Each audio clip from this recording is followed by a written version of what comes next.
परमेश्वर प्रभु यीशु मसीह के नाम से मैं आपको सलामी देता हूँ। आज का दिन तो इतवार का दिन है और इतवार के दिन में कभी ज़्यादातर शादी नहीं होती है लेकिन कल मैं सूरत में था और सूरत में एक शादी मैंने अटेंड की। आज मैंने सोचा कि शादी के बारे में एक सरमन मैं तैयार करूं और वीडियो से रवाना करूं। शादी के बारे में जैसे कि मूसा को परमेश्वर ने 10 कमांड्समेंट्स दिया, 10 आज्ञाएं दी, इस तरह शादी के लिए भी 10 आज्ञा होती है। आज मैं विवाह की 10 आज्ञाएं 10 कमांडमेंट्स ऑफ मैरिज के बारे में आपको बताना चाहता हूँ। विवाह की ये 10 आज्ञाएं उत्पत्ति अध्याय 2 और 24वीं आयत में आता है। इफिशियंस चैप्टर 5 21 से 33 में आता है और मत्ती रचित सुसमाचार 19 और 6 में आता है। विवाह के केवल एक सामाजिक समझौता नहीं है, वो परमेश्वर द्वारा स्थापित एक पवित्र और आत्मिक संस्था है। जैसे परमेश्वर ने मूसा को 10 आज्ञा दी, उसी प्रकार यदि हम विवाह को 10 आत्मिक सिद्धांतों में बांटे तो ये हर परिवार को स्वर्ग का अनुभव करा सकता है। जो पहली आज्ञा है, तो अपनी पत्नी को अपने माता पिता से अधिक प्राथमिकता देगा। उत्पत्ति 2:24 में लिखा गया है कि इस कारण पुरुष अपने माता पिता को छोड़कर अपनी पत्नी के साथ रहेगा। विवाह के बाद प्राथमिकता का संतुलन बहुत आवश्यक है। प्रायोरिटीज का चेंज होना शादी के मामले में जरूरी है।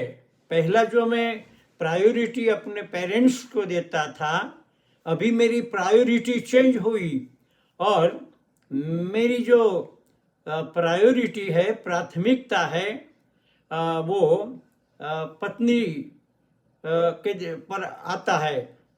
दूसरी जो आज्ञा है, तो केवल एक जीवन साथी के प्रति वफादार रहना। इब्रानियों 13:4 में लिखा गया है कि विवाह सबसे आदरणीय है। अगर विवाह सबसे आदरणीय है तो फिर आदरता पूर्वक, सम्मान पूर्वक वो मनाना चाहिए।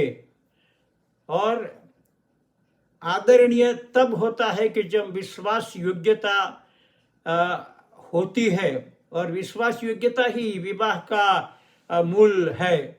और जो तीसरी आज्ञा है, वहाँ पर हम कह सकते कि तो प्रेमहीन विवाह को स्वीकार नहीं करेगा। इफिशियंस 5:25 में लिखा गया है कि हे पतियों, अपनी पत्नी से प्रेम करो जैसे मसीह ने कलीसिया से प्रेम किया। तो प्रेम एक भावना है, एक डिसीजन, एक निर्णय है, और पति के लिए वो जरूरी है कि शादी के बाद अपनी पत्नी पर, जैसे मसीह ने कलीसिया पर प्रेम किया और अपनी जान दे दी, इस तरह पत्नी पर प्रेम करना जरूरी है। चौथी जो आज्ञा है, इसमें लिखा गया है कि तो क्रोध और अभिमान से विवाह को नष्ट नहीं करेगा। ज़्यादातर वो जो शादी में तकलीफ होती है, बाधाएं आती है, वो क्रोध और अभिमान के द्वारा होती है। इसलिए याकूब की पत्री उसका पहला अध्याय 19 में लिखा गया कि हर व्यक्ति सुनने में तत्पर, बोलने में धीमा और क्रोध करने में मंद हो। अहंकार प्रेम का शत्रु है और क्षमा और नम्रता विवाह के स्तंभ है। तो वो चौथी आज्ञा हमको मानना जरूरी है। पांचवी जो आज्ञा है इसमें लिखा है कि तू संवाद में निरंतर रहेगा। संवाद मतलब कम्युनिकेशन, वार्तालाप, एक दूसरे के साथ दिल खोल के बात करना, ये पांचवी आज्ञा में पाया गया है।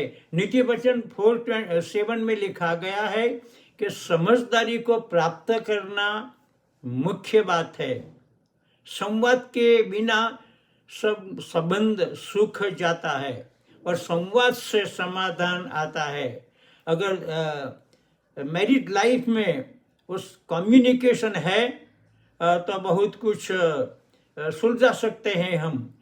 छठी आज्ञा, तू जीवन साथी के सपनों का अपमान नहीं करेगा।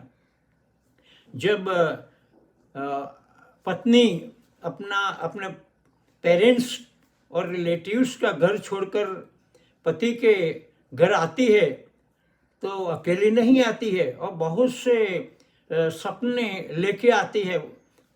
उसकी भी तमन्ना है, उसकी भी एम्बिशन है कि लाइफ में मैं और मेरा हस्बैंड क्या करेंगे, जीवन में हम फैमिली लाइफ में क्या करेंगे।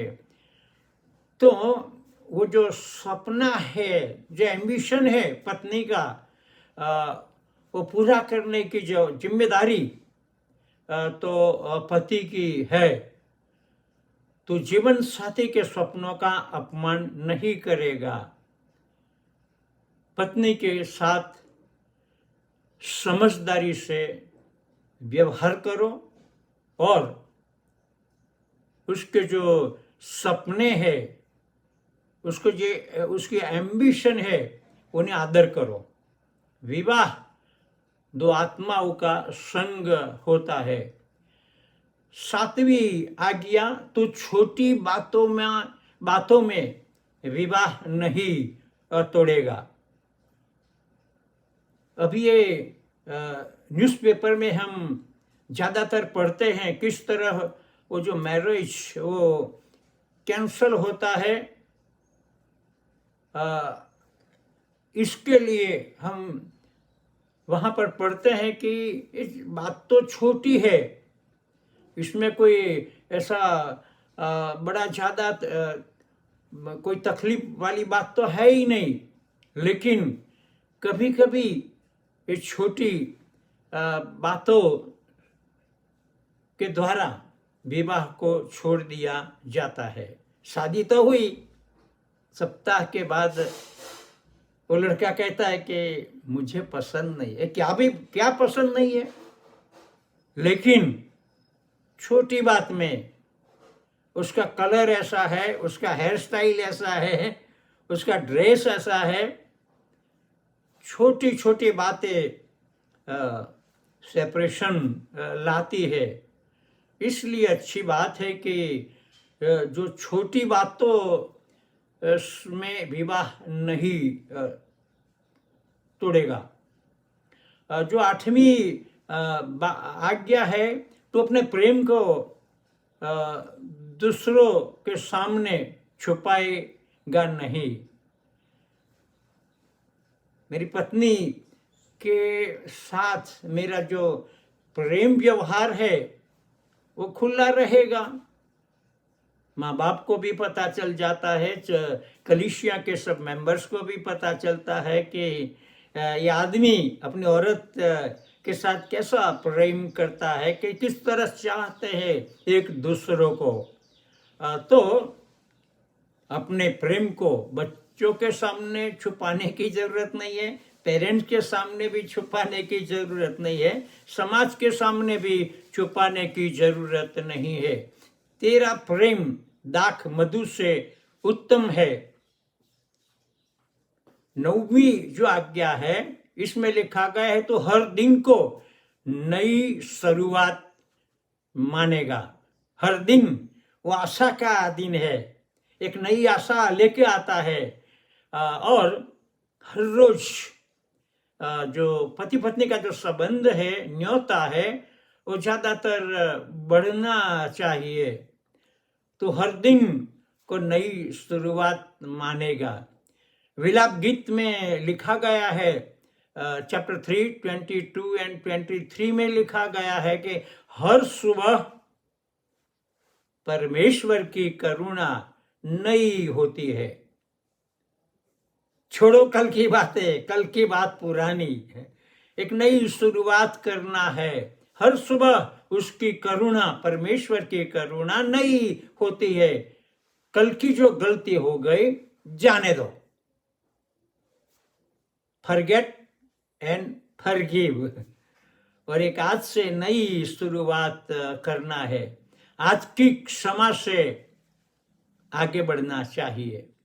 और जो 10वीं आज्ञा है इसमें लिखा गया है कि तू परमेश्वर को अपने विवाह का केंद्र रखेगा। जो शादी है, मैरिज है, वो ट्रायंगल है। पति है, पत्नी है, बीच में परमेश्वर होता है। तो शादी के मामले में, शादी के रिश्ते में परमेश्वर मिडल में होना चाहिए, वो केंद्र में होना चाहिए। Priority to be given to our Lord almighty.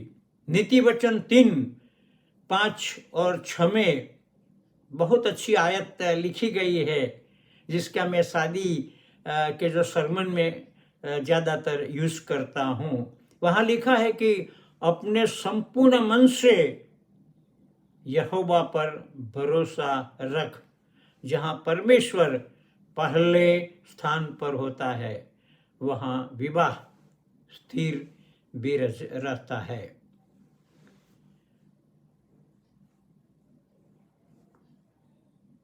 इस सरमन के बारे में हम कह सके कि मेरे यीशु तू ही जीवन का आधार है। तो हमारे शादी में, हमारी मैरिड लाइफ में केंद्रीय स्थान ले सकते हैं। इस सरमन के बारे में हम निष्कर्ष लगाए तो हम कह सकते हैं कि जहाँ परमेश्वर की आज्ञाएं मानी जाती है, वहाँ शांति और आशीर्वाद होते हैं। यदि हम इन 10 आज्ञाओं को विवाह में अपनाए तो हमारा घर स्वर्ग का एक प्रतिबिंब बन सकता है। शादी के बारे में ये सरमन आपके पास आता है। 10 कमांडमेंट्स ऑफ मैरिज, शादी के बारे में नई 10 आज्ञाएं। हम प्रार्थना करेंगे। हे परमेश्वर, हमारे विवाह को प्रेम, क्षमा, विश्वास और एकता पर स्थिर करो। हम आपके उद्देश्य को एक साथ मिलकर पूरा करें, ऐसा होने दो। आमीन। परमेश्वर आपके फैमिली लाइफ को, कौटुंबिक जीवन को, आपकी शादी को मुबारक रखे, खुश रखे, और हमारी प्रार्थना आपके साथ बनती रहेंगे। God bless you.